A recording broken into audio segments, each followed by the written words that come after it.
A veces, la vida nos pone a prueba de la manera más cruel, quitándonos el suelo justamente cuando más necesitamos un abrazo. Elena siempre creyó que el amor era la única moneda que importaba. Creció en una casa pequeña, con olor a tierra mojada y libros antiguos, observando las manos callosas de su padre, Artur, que pasaba los días cuidando jardines ajenos. Para el mundo, Artur era apenas un viejo jardinero silencioso, un hombre de pocas palabras y ropa gastada. Para Elena, era su héroe, el hombre que le enseñó que la verdadera riqueza no está en lo que posees, sino en la paz que llevas en el pecho. Cuando Elena conoció a Marco, creyó que había encontrado el puerto seguro que su padre tanto deseaba para ella. Marco era ambicioso, elegante, y hablaba del futuro con una intensidad que la deslumbraba.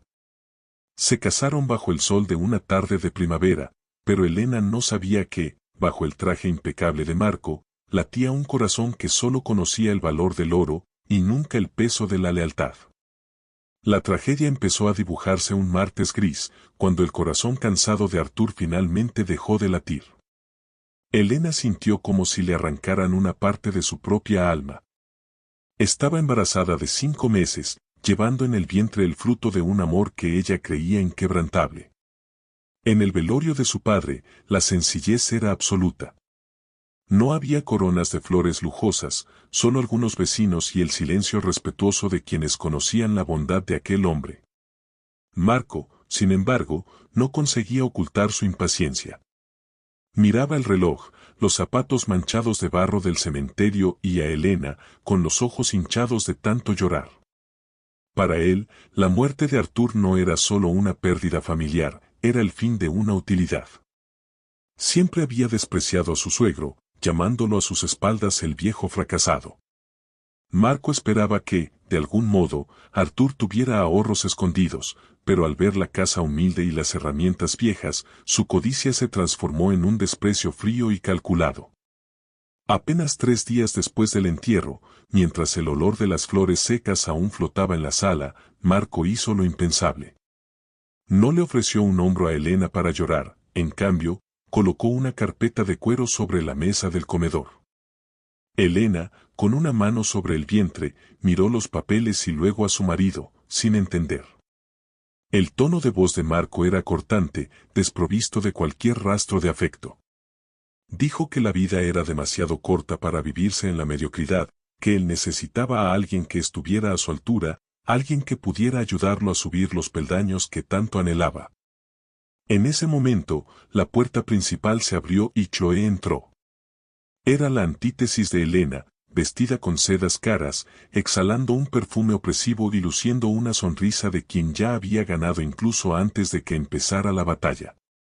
Marco confesó que llevaban meses juntos y que ahora, con la muerte del padre pobre de Elena, ya no había motivo para mantener las apariencias. Exigió el divorcio y ordenó que Elena saliera de la casa esa misma noche. El dolor que Elena sintió no fue solo por la traición, sino por darse cuenta de que el hombre con el que planeaba criar a su hijo nunca existió. Bajo la llovizna que empezaba a caer, Elena reunió lo que pudo en 2 maletas viejas. Marco y Chloé brindaban con champán en la cocina mientras ella cruzaba la puerta, sintiendo el frío de la noche calarle los huesos. No tenía a dónde ir, excepto a la única herencia que su padre le había dejado, la pequeña y aislada cabaña de madera donde él había pasado sus últimos años. Durante el viaje en autobús, Elena abrazaba su vientre, sintiendo la patadita suave del bebé, y se preguntaba cómo sobreviviría. Se sentía pequeña, traicionada y profundamente injusticiada. Pero al entrar en la cabaña de Artur, el olor a lavanda y a madera vieja la envolvió como un abrazo de despedida. Esa noche, incapaz de dormir, Elena empezó a ordenar las pertenencias de su padre. En el fondo de un armario antiguo, escondida detrás de pesados abrigos de lana, encontró una caja de metal cerrada con llave. Junto a ella, una carta con la caligrafía firme y elegante de Artur. Al abrirla, las palabras comenzaron a bailar ante sus ojos humedecidos. Mi querida Elena, decía la carta, el mundo es un lugar donde las apariencias muchas veces esconden la verdad. Viví como un hombre simple para asegurarme de que las personas que te rodearan te amaran por lo que eres, y no por lo que tienes. Vi la mirada de Marco y recé por estar equivocado, pero mi tiempo se terminó antes de que pudiera protegerte de tu propia elección. Elena sintió que el corazón se le aceleraba. Dentro de la caja no había solo recuerdos, sino una llave dorada y una serie de documentos bancarios internacionales. Al amanecer, Elena siguió las instrucciones de la carta y fue al despacho de abogados más prestigioso de la ciudad, un lugar al que Marco siempre soñó con entrar, pero al que nunca fue invitado. Al decir su nombre, la actitud de los empleados cambió al instante. La condujeron a una sala privada, donde un hombre anciano y distinguido la esperaba con lágrimas en los ojos. Él reveló la verdad que Arthur había guardado durante décadas: su padre no era solo un jardinero. Era el fundador de uno de los mayores conglomerados financieros del mundo, un trillonario que decidió vivir en la discreción tras la muerte de su esposa, para criar a Elena lejos de la futilidad y la codicia que el dinero suele atraer. Elena ahora era la única heredera de una fortuna que podría comprar ciudades enteras, pero todo lo que sentía era el peso de la sabiduría de su padre. Mientras tanto, la vida de Marco y Choe empezaba a derrumbarse. Marco había invertido todo su dinero en negocios arriesgados, contando con un ascenso que nunca llegó. Creía que, al deshacerse de Elena y unirse a Choe, las puertas del éxito se abrirían, pero la realidad fue implacable. Choe, al darse cuenta de que la cuenta bancaria de Marco se estaba secando, empezó a mostrar su verdadero rostro, convirtiendo su vida en un infierno de exigencias y frivolidad. Estaban al borde de la quiebra cuando una noticia sacudió al país: la identidad de la nueva propietaria de la mayor holding financiera del continente sería revelada en una gala benéfica. Marco, desesperado por hacer contactos y salvarse, gastó sus últimos centavos en un traje y en una invitación para el evento, arrastrando a Choe con él, con la esperanza de un milagro. La noche de la gala era de un lujo sofocante. Marco caminaba por el salón intentando parecer importante, mientras Choe criticaba cada detalle del ambiente. De pronto, las luces se dirigieron al escenario principal.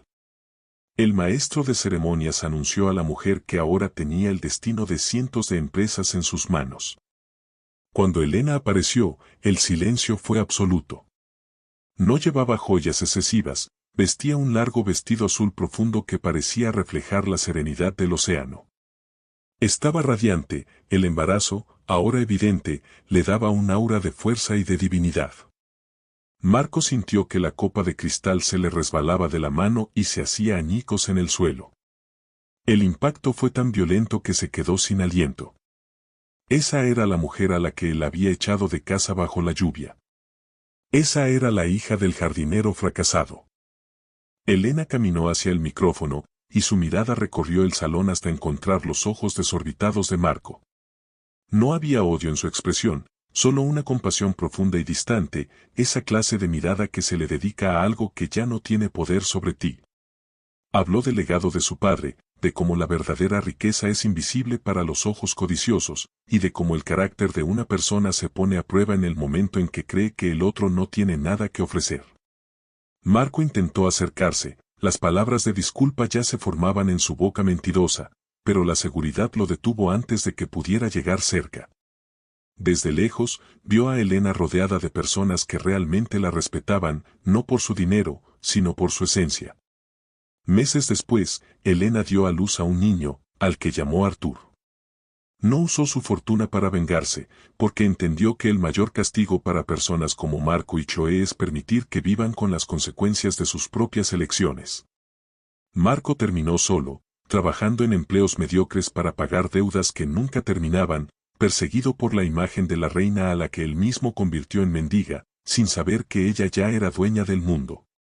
Elena transformó la antigua cabaña de su padre en un centro de acogida para mujeres embarazadas en situación de vulnerabilidad, enseñándoles que, incluso en los días más oscuros, la semilla de la esperanza puede florecer. La historia de Elena nos enseña que la vida es un eco: lo que envías, vuelve; lo que siembras, cosechas. El padre de Elena sabía que el oro puede comprar comodidad, pero solo la integridad puede comprar un sueño tranquilo. A veces, el destino nos lo quita todo solo para mostrarnos que lo que de verdad importa nunca estuvo en las cosas que podríamos perder, sino en la fuerza que descubrimos cuando nos vemos obligados a empezar de nuevo. Elena no se volvió grande porque heredó miles de millones, se volvió gigante porque, incluso cuando no tenía nada más que un corazón roto y un niño en el vientre, no permitió que la amargura del mundo le robara su luz.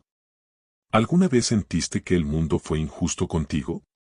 ¿Alguna vez tuviste la sensación de que la gente solo te valora por lo que puedes ofrecer?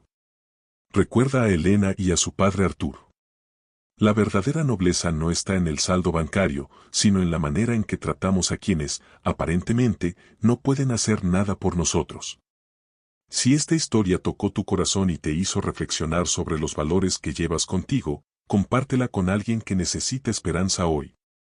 Y si crees que el bien siempre vence al final, suscríbete y camina con nosotros.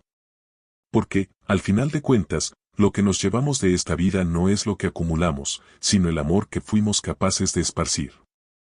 ¿Crees que todo sucede por una razón? ¿Sería el destino o simplemente el resultado de nuestras elecciones?